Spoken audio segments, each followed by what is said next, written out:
Welcome back to Westwood City, our US mega project. Today we're going to build a huge harbor area. It's my most detailed build so far. I'm going to use a lot of tricks you can actually utilize as well. And I'm going to use the dev mode the first time ever. So more about that later once we use it. But first, let's give you a little outline of what's going to happen today. We are building a very big harbor in this big US city. So that means we already have like a huge airport. We also have the main urban city center, which is going to be expanded in the next episode dramatically, as a little spoiler, with a lot of public transport and stuff like that. But today we are building something that I haven't tackled in this game at all, and also I haven't tackled too much in City Skylines 1, to be honest.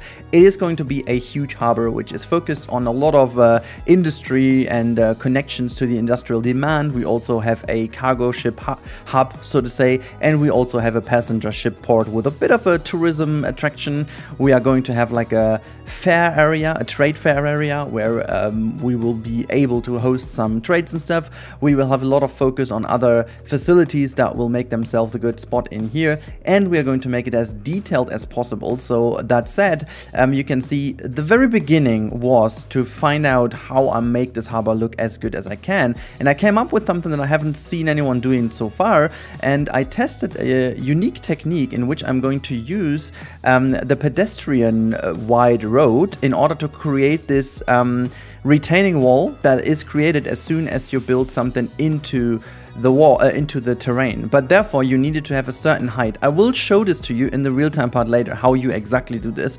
But the cool bit about this is it creates two things that I wanted to have. The first thing is it creates a very straight, thin and nice looking concrete wall. It's not the concrete wall that is connected to the road, so you are a lot more free in what you do, and you also have some very cool natural barriers with some grass areas in which you can make like parks and stuff like that. So you're not, you know, required to have a road up there, which I think is a good one. And the other thing is, and that made a lot of sense for me, you have this concrete in the water. So you'll be able to flood this area later on without any major problems, because as soon as the road is detached from the rest of the road network, there is no complaints whatsoever, there will be no cars, it's all good. So you can utilize that, but you have to plan ahead a little bit. You have to ensure that there is no water in this area, because otherwise the game is going to be requesting problems the whole time, which is a bit of a pity. But you can do this all before. The only thing you have to do later on, if it annoys you in the real-time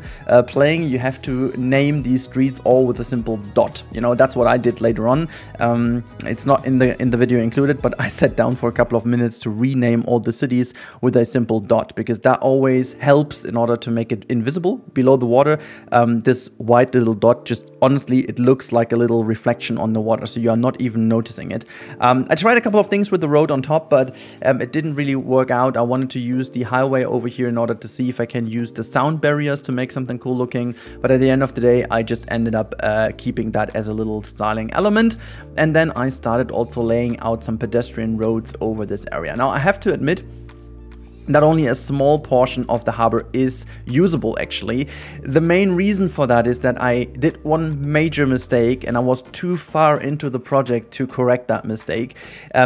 The width of the smallest way of like the shipways is already pretty huge, so I should have checked how much of a space is required to make the boats go through here. In fact, what I wanted to do is I wanted to have the cargo harbor in this nice little pool inside of the harbor area. This is something very common you see in these harbor areas, that boats are usually going into the harbor area for many reasons. You know, the water is a lot more calm if you have some retaining walls around, making sure that even in stormy conditions, windy conditions, they are not like pushed too far towards the side of the wall and stuff, because the, you know, everything in between is keeping the sea from being too rough inside of harbor area, and also just for security reasons. This is, by the way, what I meant. As you can see over here, I had to adjust a couple of things, and I wasn't able to squeeze them in between, which was a little bit of a pity, so I just made it implied. To be fair, there was really not that much of a reason to make them in there. I would have loved to have some simple docks, you know, in which ships would be docking, or like a shipyard or something like that would be lovely.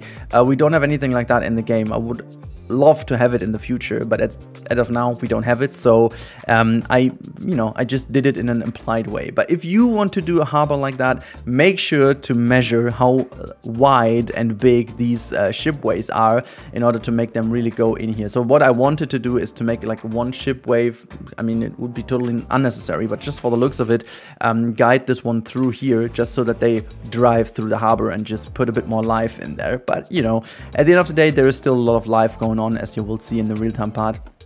I certainly loved doing this. This was my most fun project in City Skylines 2 so far, and I must say I had a very flawless experience for many parts, because as soon as I figured out the main layout and the nasty road work was done, I had a lot of fun doing the planning bits over here. I wanted to make like public transport be like a real thing in here, as you can see, guiding the tramway into the right wing arm of our harbor, which is the passenger port, and this is also where most of the tourism stuff is gonna go. We will have some community pools in there, some sports and stuff like that. I envisioned that this would be really cool, like a very nice spot of the city where a lot of people love to go, like having these sports grounds and so on next to the big river, or like even the ocean front is something really cool, I guess. And for me personally, also typical American, so I think that works. And yeah, I had a couple of things, a little bit of struggle to connect the railways because I was too stupid to notice that this was a subway I was trying to tram to connect to. I think it would be nice if the game was a bit more obvious in which track what is. I mean, you can use the legend to showcase only simple things, but honestly, it could be a little bit more intuitive by just, you know, showing the reason why things are not able to be connected, or like call it a subway or whatnot. So at the end of the day, it's just train railroads, you know. Yeah, I was also struggling quite a lot with the highway connection. At the end, I found a good way of connecting it, but it was a bit of a struggle, not gonna lie. And I'm not like the most happy with the intersection, how it looks right now. I may actually change this in the future. I will show you how the progress is gonna be planned for the next steps in this city. And so I think the whole intersection and the whole way how the harbor is integrated into the rest of the city will eventually change as soon as the city and specifically the suburban areas are spreading out into this region. Usually and realistically, the city center will expand towards the harbor region anyways, because that's how it would be in real life. Simply because the harbor is like a main factor of a city to grow, and you wouldn't have it too far off the city center, specifically when we also want to look into tourism and stuff like that, having huge parks and huge points of interest. That is a very, very important bit here. Now, that said, you can see now I'm doing some very detailed zoning, and I must say, I had a feeling that this works a lot better than in City Skylines 1. I mean, this is not a new technique to really use the zoning tool to your favor in order to make sure to space out certain areas in the space that you require. You have to really pinpoint down, you want to have like a 4x4, 5x5, 3x3, because that's the way how you influence which type of building is going to be grown over there. So the smaller they are, you have obviously access to smaller ones, and so on and so forth. One last thing I wanted to have, and this is inspired a little bit by Hamburg, I wanted to have like something inside of the harbor, but on a little island that has kind of cultural stuff in here. In our case, we're gonna put like a university in here. It would have been cool to have like an orchestra house or like an opera house, just like in Sydney, for example, or in Hamburg, in fact. Though in Hamburg, it's technically not an island; it's just like a semi-island, just whatever. But I wanted to have something like in here, and I found this piece, the university in here. I think it's a technical university. I think from the style comes closest to what I was hoping to have in here. It just kind of feels almost like a little bit of a connection between the Elbphilharmonie in Hamburg and the Opera House in Sydney. Like, both are obviously totally different in their architectural style, but this building over here has somewhat of a, you know, of elements from both, you know, color-wise and stuff. It looks a little bit more like the Opera House in Sydney, even though obviously this is a totally different form factor. But then again, with the way how the form factor is, with this wavy forms in there, it obviously reminds a lot more of a sail, like obviously the Elbphilharmonie is planned. It should look like a sail. So that is that, and I really hope this, you know, you find it as interesting as I did. I think it's a very cool placement for that, but we obviously also need to make a good connection. I'm not sure if it will work out with the traffic later on. I have no idea how many people would go to the university, so I put a bit of parking down here. I do have a bus connection to there, and I will have another subway connection there too, so I think that makes sense. it's kind of also funny to think about making a harbor like that, how much work in general, like in real life, would go into planning such a harbor, simply because you need to understand that like they have tunnels going underneath the harbor. You have to plan that ahead, you know, make sure that there's no water in these different parts of the harbor. And I'm not even sure how exactly that works in real life, if you can shut down certain segments of a harbor. I mean, it would definitely make sense in order to prevent from some storms or maybe do some repair work or whatnot. And this is also how they were able to put like a proper tunnel below that withstands all the pressure of the water. And, you know, that's how I envisioned this would have worked over here too. Yeah, you're now seeing that I'm plopping down specifically a lot of things like, for example, the parking lots. Like I usually wouldn't put down that many parking lots, but like we're in a huge harbor, you know, people would come here for work, people would come here for like cargo stuff and maybe stay here for a bit, and people would come here for the trade that we are just going to place down in a second, the switch on or switch con or whatever you want to, or chirp con or whatever you want to call that. I think it's definitely meant like to be like the TwitchCon as in like inspiration, and then basically but there has been, yeah, the TwitchCon is not a building, you know, it's like a fair, but you know, you get the idea. This is like a fair area, and I thought that this was a very nice spot to put it in. We also have a nice connection to some commercials, and we also have a nice connection to some parking lots later on. I'm gonna plan them into the side of it. We are also having a good connection to the public ferry port, which for fair trade isn't the worst thing to have. We have a highway connection, we have a public transport connection, as I said. So many of the things you would need to have in an area like that are given, and I think this is pretty nice. Yeah, I kept on going with some zoning, even more commercial in here, because I figure as so many people would work here, obviously you would have commercials, like first of all for food reasons and stuff like that, but then again also if you've got the industry, if you've got the cargo port, lots of these commercials would, you know, get the goods from over here, which would make them the perfect thing to be in here. Yeah, I wanted to have like a little park in here, and it was just about now that I noticed it looks a little bit like an F1 track, which is kind of funny to say, but it just looks exactly like that. So that's a funny bit. So yeah, I really do hope that this turns out as great as it can be in the future once all trees are grown and so on. I'm really looking forward to that. I haven't moved forward the game so much, but yeah, this bit over here you can see I'm putting now down a couple of these nice buildings we get with awards and stuff. So I think these prestige buildings are super nice in order to make sure that your area looks exactly the way you want them, and also make sure to zone them properly, otherwise these buildings have issues. And all these things together. Now, the last part of today's video is focusing on the dev mode of the game. I'm not sure if you're aware of it, but there is a dev mode. If you type in a certain phrase, words in the game menu in Steam, you will have access to the dev mode. As you can see, this will give you access to a couple of things that usually are not in the game. For example, a surface painting tool, and you drag it exactly the way how you do this with fields and stuff, and you can even add existing geometries. As you can see over here, I'm just using the parking lot now and expand the pavement that is used for the parking lot.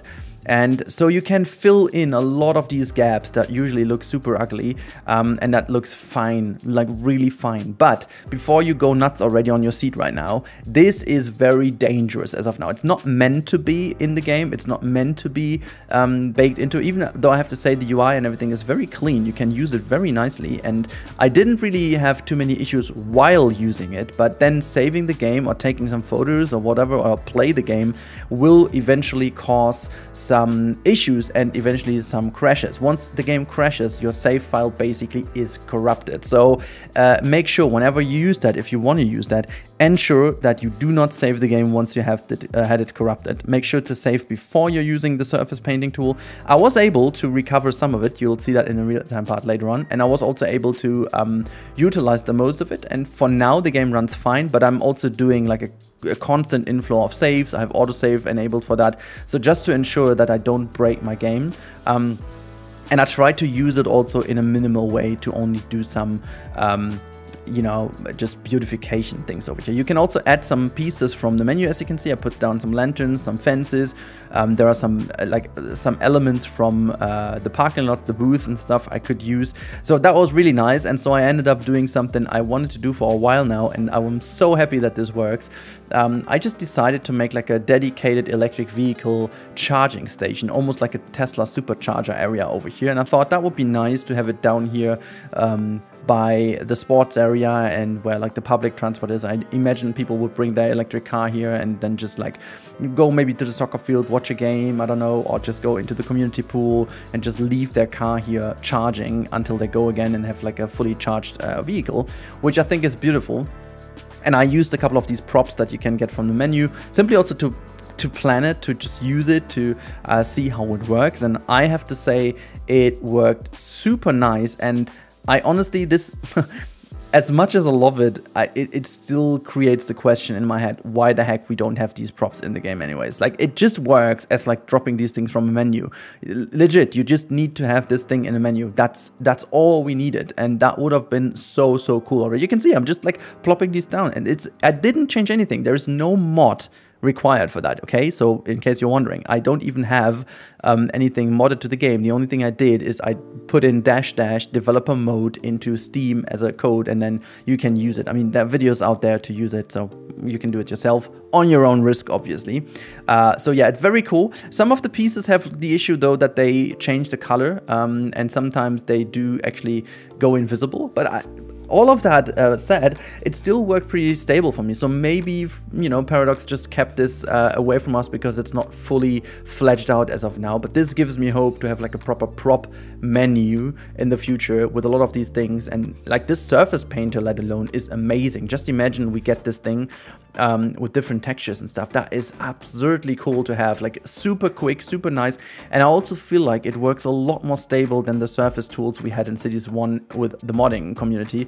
Not saying that they did a bad job, but it seems a lot more baked into the game, and so it's a lot more reliable. Once you just drag it out, it always easily confirms to the ground, so it's super simple to do that. You can even plop down vehicles and props, like as you can see the cargo over here, just making sure that everything looks a bit more like a harbor area. You know, there wouldn't be like a building everywhere. You can, as this is what I meant, by the way, just plop down some cars, and then once you hit play, by the way, they will actually drive away. So they are actual cars for the city. I didn't know that. I thought they were props, but eventually they are just driving away. So yeah, this over here, as you can see, is just making sure that everything is nicely covered in like some pavement, but unfortunately this progress over here has been lost, but you'll see that in a couple of seconds in the real-time part. So I hope you enjoyed the voiceover. Now let's have a look how it really looks in the game.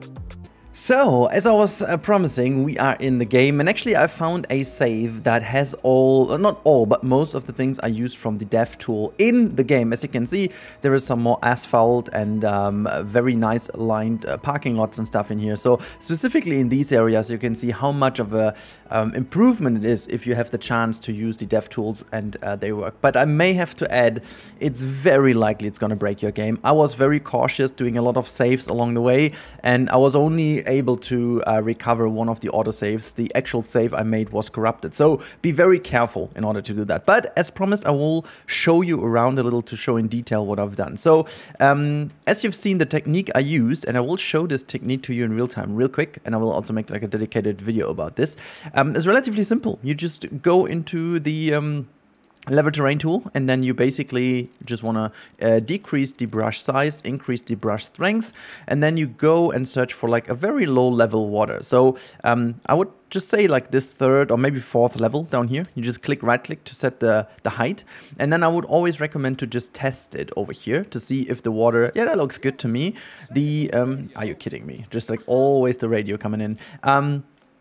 So this is the depth you want to go for, because that looks kind of nice with the color. You can always try to go maybe too lower, and then maybe you want to have this depth, but it's always important to have a look first of all, because as I said, the transparency of the water is a bit of an issue when you do that. So now you go into the land, make sure to not carve this in as of now. You just go into the land, make sure to keep some space in between. That's enough actually. And then you just pave out the area where you want to have your harbor sitting, for example. Now, that being said, you now have to find a height level that is relatively nicely above water level. also I would say this one over here.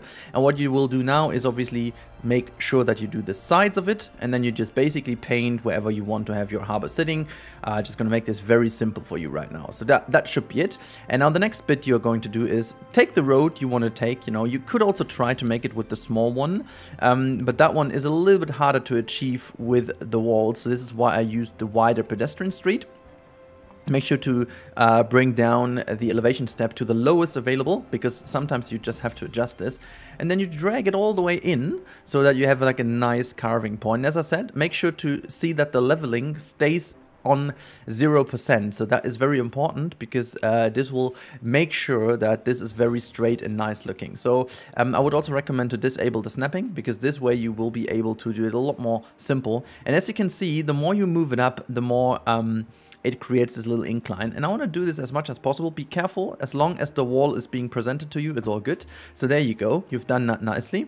And you can do the same thing on the other side. Just go all the way up until it stops doing so. There you go, that's what I want to do. And then you can basically connect them both. They will not create this, but this is like the upper level you want to have. And now the only thing you can do or need to do is basically ensuring that you do something in the middle. This one over here actually worked out pretty nicely. So all I want to do is I want to see if I can smooth it in the middle a little bit more. And then we can also see if we can make the upper level look a bit nicer. So there you go, all done. So you can drag it all the way up until here, all done. And then if you click right click and drag it to the water, it's gonna fill in your gap. Make sure to get rid of all the trees and stuff, and that's been it. You know, there's not really more to it, but this way you get this really nice harbor side. And you can test around, because these walls don't really go that high. So at a certain height, and I'm just gonna show you, just clicking maybe third. Yeah, that's good.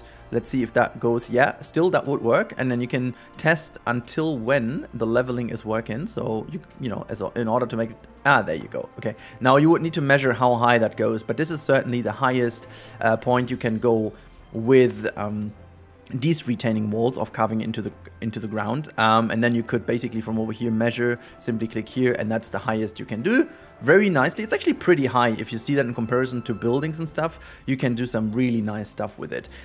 So yeah, that's how I created my harbor over here. There are a couple of things I would need to fix. So for example, I don't like how this looks over here. I would need to flatten that a bit more, but it's unfortunately not possible because of the way how the harbor works. But I should have carved this out before. But now it's looking like that, and I think it's fine. You know, I would have needed, you know what, you can actually do this by simply, let's see if I can find it. Yeah, there you go. We should actually be able to carve through here, so that looks a little nicer, you know, stuff like that does work. And then you can smoothen this out here to the side, so that is just looking a lot nicer afterwards. But yeah, so little things like that are needed to fix it. But other than that, I'm really happy with how the harbor turned out to be. We have a lot of connections. We have like a very nice station area over here. We have like an extra road here for some vehicles in order to avoid traffic jams and whatnot. And also just for the looks of it, I used a couple of buildings from the signature building menu, because they always work great. Then, as you can see, I did some custom stuff over here, just as like this electric vehicle loading area. I think, you know, me being a electric vehicle driver, I quite like these things, you know, imagining you can just go here next to the football ground and, you know, just having like a loading station is kind of nice on this harbor spot if you leave your car here. But we have also a lot of other parking lots all over with some other electric vehicle stops. I still wonder how they're all going to be fueled by this one station, but whatever. Then we've got a water park over here. We've got these public community pools. I just found it a nice idea to have this all in the harbor area. So we have some parkings. There's the station nearby, so you can go there with our switch con over here, which I think is a switch on.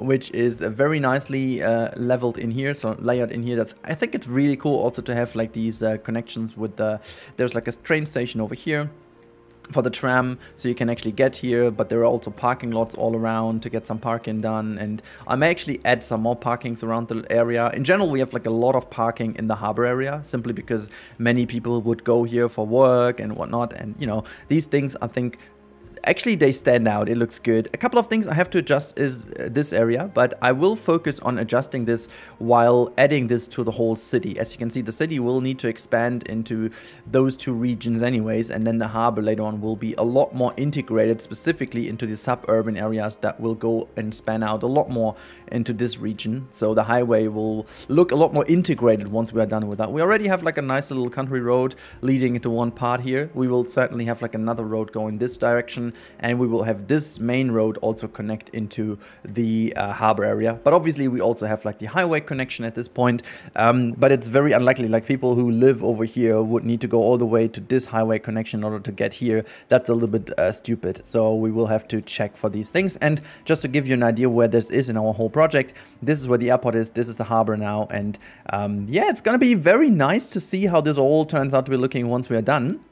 We'll have to invest a lot more into the infrastructure for specifically the industrial zones up here. I will need to make sure that there is a lot more countryside and connections over there. It's like really a lot of stuff to do, but I really do love how it turned out. So hopefully you guys enjoyed this and you can deal with these tricks and tips. Really hope that this was fun to watch.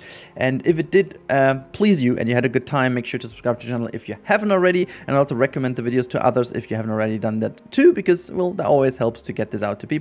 If YouTube doesn't do the job, we do it ourselves. I had a blast doing this. Hopefully you had too. Thank you so much for watching. Have a wonderful day, and I see you and talk to you in the next one. Goodbye.